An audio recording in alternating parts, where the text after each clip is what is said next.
Welcome dear friends. उम्मीद करता हूं आप सभी खैरियत से होंगे। दोस्तों, ये वीडियो आपके लिए बहुत ही इंपॉर्टेंट है। अगर आप कॉम्पिटिटिव एग्जाम की तैयारी करते हैं, मुझे पता है आपका एग्जाम बहुत नज़दीक है, तो ये वीडियो आपके लिए बहुत ही इंपॉर्टेंट है। इस वीडियो को अगर आप पूरा देखते हो तो जो ये आर्टिकल द है, आप अगर एग्जाम में कोई भी एमसीक्यू इस रिलेटेड आता है जहां पर द का इस्तेमाल होता है, तो आप वो आराम से कर पाओगे। सिर्फ और सिर्फ आपको 10-15 चीज़ें याद रखने हैं। वो मैं आपको इस वीडियो में बताऊंगा कि कहाँ कौन कौन से चीज़ें हैं जहां पर द लगता है। और पर्टिकुलरली ये वीडियो सिर्फ और सिर्फ कॉम्पिटिटिव एग्जाम के लिए है, बहुत ही इंपॉर्टेंट है।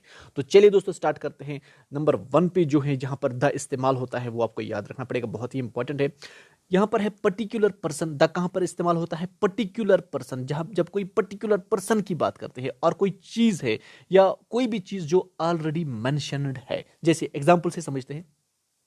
एग्जांपल नंबर 1 है, get me the story book. याद रखना, get me the story book, वो story book which you lent yesterday. आ गया समझ में? इजी है ना। अब दूसरे दूसरे भी समझते हैं। देख लीजिए दोस्तों। The mobile you want is out of stock today.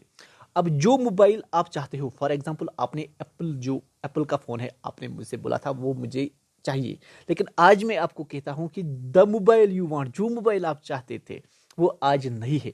यानी कि मैं उस मोबाइल का नाम लिए बिना आपको समझाता हूं कि वो जो मोबाइल है यहां पर नहीं है। यहां पर हम रिप्रेजेंट करते हैं उस मोबाइल की जगह से। ओके, ये तो इजीली आपको समझ आया होगा। नेक्स्ट है, बहुत ही इंपॉर्टेंट है। जब कभी भी आपको हिस्टोरिकल बिल्डिंग्स नजर आए, हिस्टोरिकल प्लेसेस नजर आए, या हिस्टोरिकल कोई बड़ा सा इवेंट है, तो वहां पर द लगाना, विदाउट टेंशन द लगा देना। जैसे द ताजमहल, ताजमहल क्या है? हिस्टोरिकल बिल्डिंग है, उसके सामने द लगेगा। इसी तरीके से the red fort historical building है, सामने लगेगा द पिरामिड्स। इसी तरीके से द काबा, द कुरुक्षेत्र और द फ्रेंच रिवॉल्यूशन। अब फ्रेंच रिवॉल्यूशन क्या है? एक हिस्टोरिकल इवेंट हुआ है पास्ट में, फ्रेंच रिवॉल्यूशन, जो आपको पता होगा। ओके, उसके बाद नेक्स्ट 3 पे है, बहुत ही इंपॉर्टेंट है, रिलीजियस एंड माइथोलॉजिकल बुक्स। जब भी कोई रिलीजियस बुक आपके सामने आए या माइथोलॉजिकल बुक सामने आए, तो डायरेक्ट उसके सामने द लगा देना। जैसे the Veda, the Ramayana, the Bible, the Quran. ये तीनों क्या है? रिलीजियस, कुछ यहां पर माइथोलॉजिकल बुक है, तो यहां पर सामने द लगेगा। अब जो जो एक्सेप्शन है यहां पर, वो मैं नेक्स्ट वीडियो में जरूर आपके सामने लाऊंगा।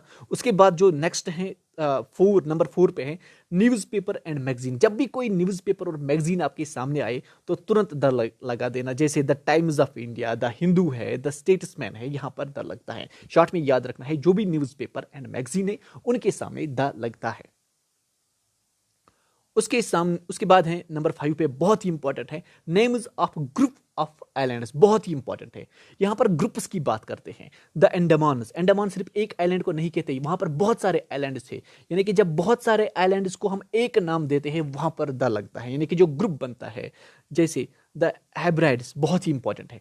उसी तरीके से the West Indies, West Indies मुल्क तो है ये, लेकिन जब वहां पर बहुत सारे आइलैंड से, वहां पर 30, 40, 50, 100, 150 आइलैंड से, मे भी ज्यादा होंगे, मुझे एग्जैक्ट पता नहीं, तो उन सभी को वेस्ट इंडीज कहते हैं। तो यहां पर एक ग्रुप को रिप्रेजेंट करते हैं ये, तो इसके सामने भी द लगता है। अब यहां पर एक, जैसे श्रीलंका होगा, यहां पर श्रीलंका के सामने द नहीं लगेगा। याद रखना, श्रीलंका के सामने द नहीं लगेगा। मैं श्रीलंका एक आइलैंड है, या इस तरीके से अगर कोई सिंगल आइलैंड है उसके सामने द नहीं लगता है। ये चीजें याद रख लेना।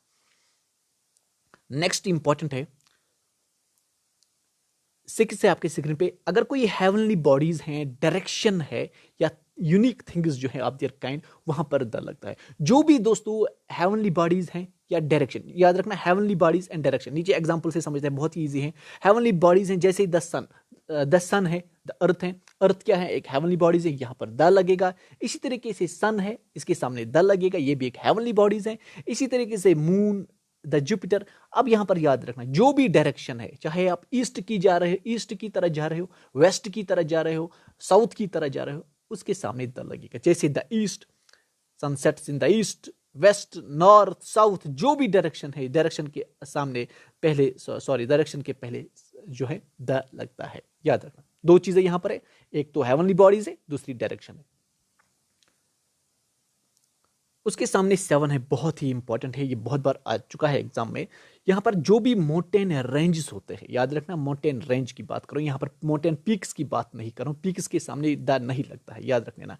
यहाँ पर माउंटेन रेंजेस की बात कर रहा हूँ मैं। द एल्प्स एक माउंटेन रेंज है, इसी तरीके से द हिमालयाज एक माउंटेन रेंज है, द विंध्याज एक माउंटेन रेंज है, इसी तरीके से द एंडीज एक माउंटेन रेंज है। बहुत सारे माउंटेन रेंजेस है दुनिया में, वह उनके सामने जो है हमेशा द लगता है।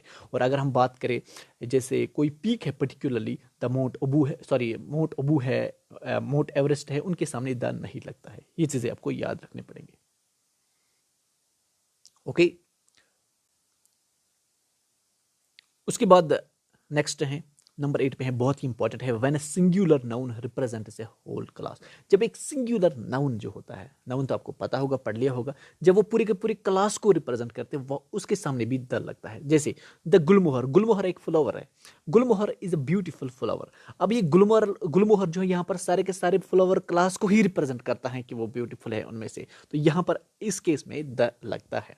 अब नेक्स्ट बहुत ही इंपॉर्टेंट है, म्यूजिकल इंस्ट्रूमेंट के सामने हमेशा द लगता है, लेकिन लेकिन लेकिन एक्सेप्शन यहां पर है, बहुत ही इंपॉर्टेंट है। यहां पर एक एग्जांपल से समझते हैं, Akash can play the piano well. यहां पर पियानो ये प्ले कर सकता है, यानी कि जिस मकसद के लिए पियानो होता है उसके लिए अगर आप इस्तेमाल करते हो तो यहां पर जो है द लगता है। लेकिन अगर आप पियानो या कोई भी musical instrument as countable use करते हैं, काउंटेबल नाउन यूज करते हो, तब जाके द नहीं लगेगा। जैसे मैं यहां पर एक एग्जांपल दूंगा, I have bought a piano लगेगा, I have bought the piano नहीं लगेगा। ये चीजें याद रख लेना। इस तरीके से अगर आप जैसे Akash can play the piano well, यहाँ पर द लगेगा क्योंकि पियानो बजा रहा है, बजा सकता है, किसी एक जिस मकसद के लिए पियानो होता है उसके लिए, तो वहां पर द लगता है। नॉर्मली अगर आप काउंटेबल इस्तेमाल करते हो तब जाके द नहीं लगता है। ये चीजें याद रख लेना।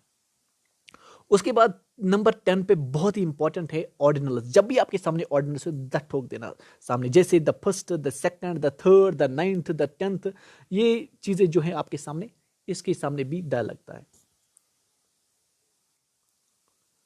उसके बाद नंबर नंबर 11 पे है, बहुत ही इंपॉर्टेंट है, religious communities and political parties. Example है यहाँ पर, जो भी रिलीजियस कम्युनिटीज हैं, जो भी पॉलिटिकल पार्टीज है, इनके सामने द लगता है। जैसे द हिंदूज हो गए, द मुस्लिम्स हो गए, द सिख्स हो गए, यहाँ पर इनके सामने जो भी आप कम्युनिटीज एग्जाम में आई, चाहे वो रिलीजियस कम्युनिटीज हो या पॉलिटिकल पार्टीज हो, तो वहां पर द लगा देना विदाउट एनी टेंशन। तो जैसे यहाँ पर कुछ और भी हैं, द बीजेपी हैं, द कांग्रेस हैं, ये पॉलिटिकल पार्टीज हैं, इनके सामने भी द लगता है। उसके बाद नंबर 12 पे है, बहुत ही इंपॉर्टेंट है, सुपरलेटिव डिग्रीज, बहुत ही इंपॉर्टेंट है। Honesty is the best policy, यहाँ पर ये थोड़ा सा हो गया है, honesty is the best policy. यहाँ पर ऑनेस्टी एक बेस्ट पॉलिसी है।